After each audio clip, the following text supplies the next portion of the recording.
आप सभी हरि भक्तों को, रामचरण अनुरागियों को इस दास की ओर से सादर जय सिया राम। उल्टा नाम जपत जग जाना, वाल्मीकि भय ब्रह्म समाना।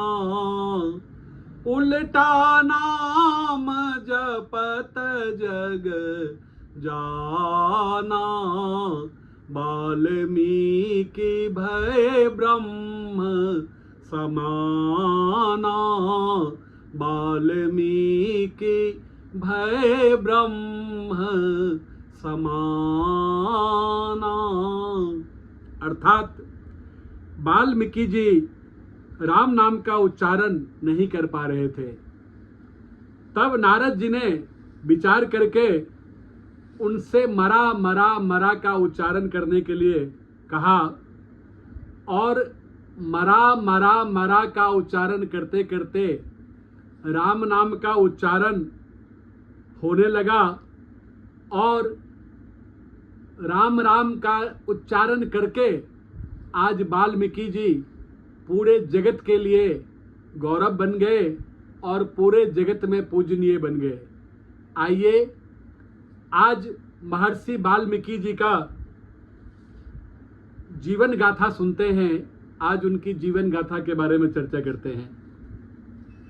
वाल्मीकि जी का नाम रत्नाकर था। रत्नाकर एक बहुत बड़ा डाकू था और एक जंगल में रहता था। उस जंगल से जो भी कोई जाता था उसका सारा कुछ सामान लूट लेता था और अपने परिवार का भरण पोषण करता था। एक दिन उसी मार्ग से नारद मुनि जा रहे थे और नारद मुनि जी की रत्नाकर डाकू से मुलाकात हुई।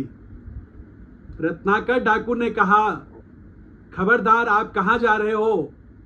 आपके पास जो भी कुछ है वो आप मुझे दे दो, तब आगे जाना, अन्यथा मैं आपके ऊपर प्रहार कर दूंगा। नारद जी ठहरे बहुत बड़े संत।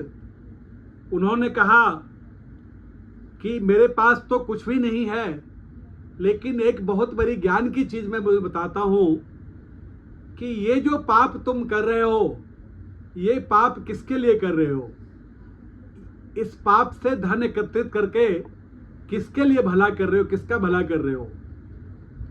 तो रत्नाकर ने कहा कि इस कार्य से मैं अपने परिवार का भरण पोषण करता हूं और अपने परिवार का गुजारा करता हूं।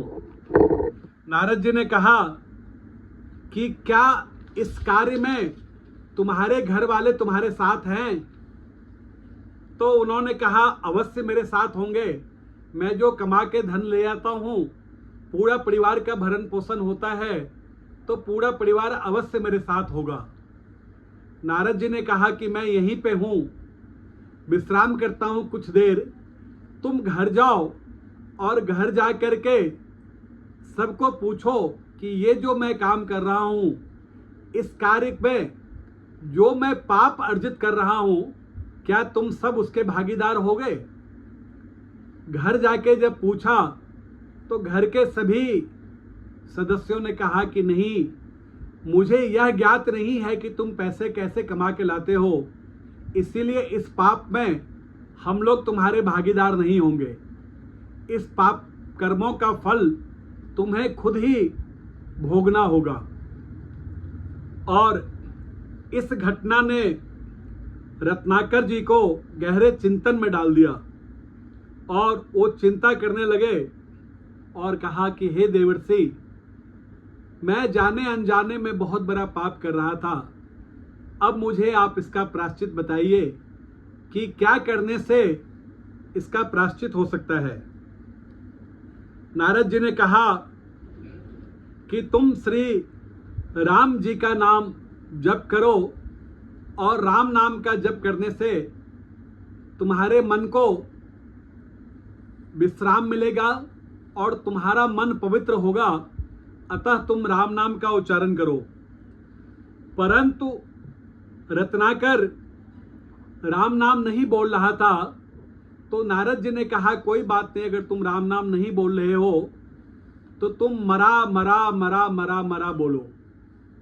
और इस तरह से उल्टा नाम वो जपने लगा और मरा मरा मरा बोलते हुए हृदय परिवर्तन हुआ और भगवान की कृपा से मरा मरा से राम राम राम राम राम राम बोलना शुरू हो गया।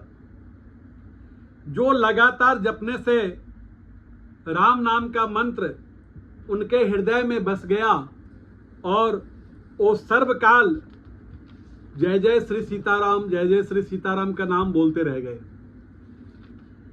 वाल्मीकि जी ने अपने जीवन को बदल लिया और राम नाम के प्रभाव से एक महान ऋषि बन गए और बाद में रामायण जैसे महाकाव्य का रचना किया है, जिसे संसार में अति पूजनीय माना जाता है।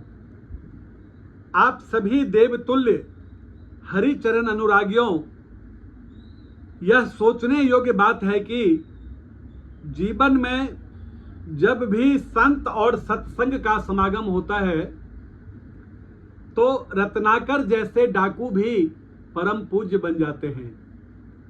क्या हमें इनके जीवन से सीख नहीं लेना चाहिए? हम और आप भी जो कर्म करते हैं, जिस कर्म को करके धन एकत्रित करते हैं, अवश्य सोचिएगा कि क्या वो पवित्र है। उसकी शुद्धता पे हमेशा ध्यान देना पड़ेगा, क्योंकि किसके लिए कर रहे हैं, क्यों कर रहे हैं, वो हमारा परिवार इसमें भागीदार नहीं होगा। ये बात अभी हमें रत्नाकर जी के जीवन से समझने को मिला। कहते हैं कर्मों का फल अवश्य मिलता है। कैसे कर्मों का फल मिलता है? कोई लाख करे चतुराई, कर्म का लेख मिटे ना रे भाई। कोई लाख करे चतुराई, कर्म का लेख मिटे ना रे भाई। चाहे हो राजा चाहे भिखारी, ठोकर सभी ने यहाँ खाई रे, कर्म का लेख मिटे ना रे भाई। हरिचरण अनुरागियों, यह सोचना पड़ेगा कि कर्म का लेख नहीं मिटता है। जो कर्म हम आज करने जा रहे हैं, इसका हिसाब कई जन्मों तक होता है। पिछले कई जन्मों के पुण्य पाप हमारे साथ हैं और आज हम जो भी कर रहे हैं वो आगे भी रहेगा। अतः जो भी व्यवहार करें सोच समझ के करें और सर्वकाल भगवान के भरोसे रहें और राम नाम का जप तो अवश्य ही करते रहें।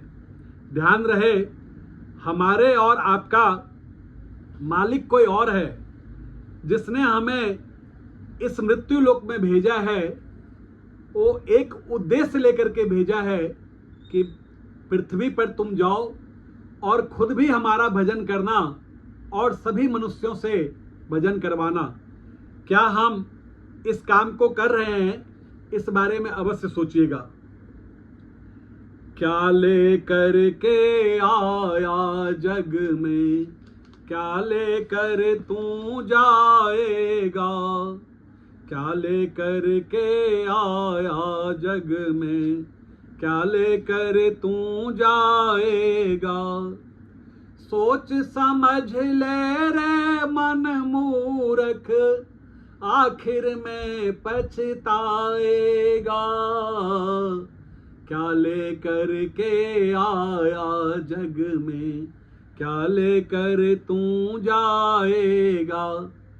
और इस चेतावनी को सुनते हुए आइए आज से ही भगवान का भजन आरंभ करते हैं। और क्या गाएंगे? सीताराम सीताराम सीताराम कहिए, जाहि विधि राखे राम, ताहि विधि रहिए। सीताराम सीताराम सीताराम कहिए, जाहि विधि राखे राम, ताहि विधि रहिए। मुख में हो राम नाम, राम से बाहाथ में, तू अकेला नहीं प्यारे, राम जी तेरे साथ में। विधि का विधान जान, हानि लाभ सहिए, जाहि विधि राखे राम, ताहि विधि रहिए। जाहि विधि राखे राम, ताहि विधि रहिए। और उसी प्रकार रहने से फिर क्या होगा? राम कहने से तर जाएगा, राम कहने से तर जाएगा, पार भव से उतर जाएगा। राम कहने से तर जाएगा। सब कहेंगे कहानी तेरी, सब कहेंगे कहानी तेरी, काम ऐसा जो कर जाएगा। राम कहने से तर जाएगा। बड़ी मुश्किल से नर तन मिला, बड़ी मुश्किल से नर तन मिला, क्या पता फिर किधर जाएगा, क्या पता फिर किधर जाएगा। राम कहने से तर जाएगा। आप सभी हरि भक्तों को इस दास की ओर से सादर जय श्री राम।